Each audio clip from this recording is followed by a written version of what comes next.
જય શ્રી કૃષ્ણ, જય માતાજી. નમસ્કાર મિત્રો, સ્વાગત છે તમારું આપણી ચેનલ લાઈવ ક્લિનિક લાઈફમાં. આજે આપણે વાત કરીશું મિથુન રાશિ માટે મે 2026ના મહિના વિશે. મે 2026 એ માત્ર એક મહિનું નથી, પણ મિથુન રાશિના જાતકો માટે આગામી 30 વર્ષનો પાયો નાખનારો સમય છે. આ મહિનામાં ગ્રહોની ચાલ એવી છે કે જે તમને તમારા કમ્ફર્ટ ઝોનમાંથી બહાર લાવશે અને નવી સફળતાના દ્વાર ખોલશે. તો ચાલો આપણે વિગતવાર ચર્ચા કરીએ. તમારા સંબંધો, આવક, વિદ્યાર્થી જીવન, સ્ત્રીઓ માટેની ખાસ વાતો, વ્યવસાયિક સ્થિતિ અને ગૃહસ્થ જીવન વિશે, સાથે જ આ મહિનાના કરવામાં થતા ઉપાયો પણ આપણે જાણીશું. આ મહિનાની શરૂઆત 1 મેના રોજ વૃશ્ચિક રાશિમાં પૂર્ણિમાથી થાય છે, પરંતુ સૌથી મહત્વના પરિવર્તનો મહિનાના મધ્યમાં આવશે. 14મી મેએ શુક્ર તમારા લગ્ન ભાવમાં એટલે કે મિથુન રાશિમાં પ્રવેશ કરશે, જે તમારા વ્યક્તિત્વમાં ગજબનું આકર્ષણ લાવશે. 15મી મેએ બુધ અને સૂર્ય વૃષભ રાશિમાં પ્રવેશ કરશે, જ્યારે 17મી મેએ આ તારીખ ખાસ નોંધજો, કારણ કે અહીંથી અધિક જેઠ માસ એટલે કે પરસોત્તમ માસ શરૂ થાય છે, જે 15 જૂન સુધી ચાલશે. 18મી મેએ ઉર્જાનો કારક મંગળ પણ વૃષભ રાશિમાં પ્રવેશ કરશે. મિથુન રાશિ માટે આ વર્ષે કર્મસ્થાનના શનિનું વર્ષ છે. શનિ તમારા 10મા ભાવમાં બિરાજમાન છે. મે મહિનામાં શનિ અને મંગળના પ્રભાવને લીધે કાર્યસ્થળ પર કામનું ભારણ ઘણું વધી શકે છે. ક્યારેક તમને એવું લાગશે કે શ્વાસ લેવાનો પણ સમય નથી, પણ યાદ રાખજો, મહિનાના મધ્ય પછી આ સખત મહેનતનું અદ્ભુત ફળ મળવાનું શરૂ થશે. જો તમે માર્કેટિંગ, સંચાર અથવા ડિજિટલ મીડિયામાં છો તો નવી તકો તમારી રાહ જોઈ રહી છે, પરંતુ ઉપરી અધિકારીઓ સાથે સંવાદ કરતી વખતે નમ્રતા રાખવી, કારણ કે નાની ભૂલ તમારી પ્રતિષ્ઠાને અસર કરી શકે છે. નાણાકીય બાબતોમાં મિત્રો જોઈએ તો મે મહિનો સંતુલનનો છે. તમારી રાશિમાં બિરાજમાન ગુરુ યાની જુપિટર ભાગ્યનો સાથ અપાવશે, જ્યારે શેર બજાર સાથે જોડાયેલા લોકો માટે 31 મે સુધીનો સમય ઉત્તમ છે, જેમાં સારું વળતર મળી શકે છે.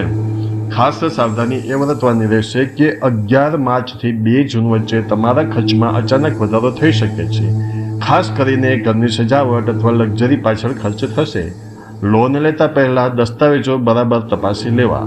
યાદ રાખજો, જૂનથી તમારો ગોલ્ડન સમય શરૂ થઈ રહ્યો છે, તેથી આ મહિનામાં બચત પર ધ્યાન આપજો.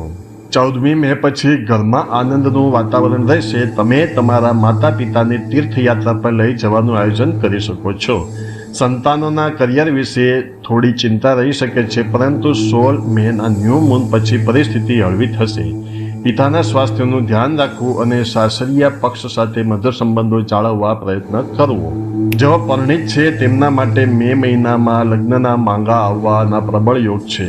પ્રેમ સંબંધોમાં 14 મે પછી શુક્રની કૃપાથી રોમાંસ વધશે. જો કોઈ ગેરસમજ હતી તો તે દૂર થશે.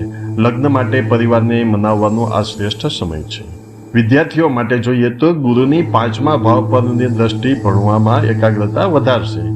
જેઓ વિદેશમાં ભણવા જવા માગે છે તેમના માટે રાહુ સાનુકૂળ તકો લાવશે. આળસ છોડીને મહેનત કરશો તો પરિણામ ચોક્કસ મળશે. સ્ત્રીઓ માટે મે મહિનો તમારી સામાજિક પ્રતિષ્ઠામાં વધારો લાવશે. શુક્રના પ્રભાવથી આત્મવિશ્વાસ વધશે. સ્વાસ્થ્ય બાબતે થોડું સાવધ રહેવું, ખાસ કરીને મેદસ્વીતા અને થાઇરોઇડની સમસ્યા હોય તેમણે નિયમિત તપાસ કરાવવી. 17 મેથી અધિક માસ શરૂ થઈ રહ્યો છે. આ સમય કોઈ પણ નવા મંગળ કાર્યો જેમ કે લગ્ન, ગૃહ પ્રવેશ કે નવો વ્યવસાય શરૂ કરવા માટે વર્જિત છે. આ મહિનો આધ્યાત્મિક સાધના માટે છે. ભગવાન વિષ્ણુની આરાધના, દાન અને મંત્ર જાપ કરવાથી 10 ગણું પુણ્ય મળે છે. મિત્રો, તમારું રાશિફળ દર મહિનાની 21 તારીખે બપોરે 2 વાગ્યે આપણી ચેનલ લાઈવ ક્લિનિક લાઈફ પર મળી જશે, જે જોવાનું ચૂકશો નહીં. મિત્રો, હવે અચૂક ઉપાયો જોઈએ તો બુધ માટે દર બુધવારે ગાયને લીલું ઘાસ અથવા પાલક ખવડાવવી. જ્યારે બીજો ઉપાય છે શનિ માટે દર શનિવારે હનુમાન ચાલીસાનો પાઠ કરવો અને ગરીબ મજૂરોને ભોજન કરાવવો. એમાં જે ત્રીજો ઉપાય છે ગુરુ માટે દર ગુરુવારે વિષ્ણુ સહસ્ત્ર નામ સાંભળો અને વડીલોના આશીર્વાદ લો.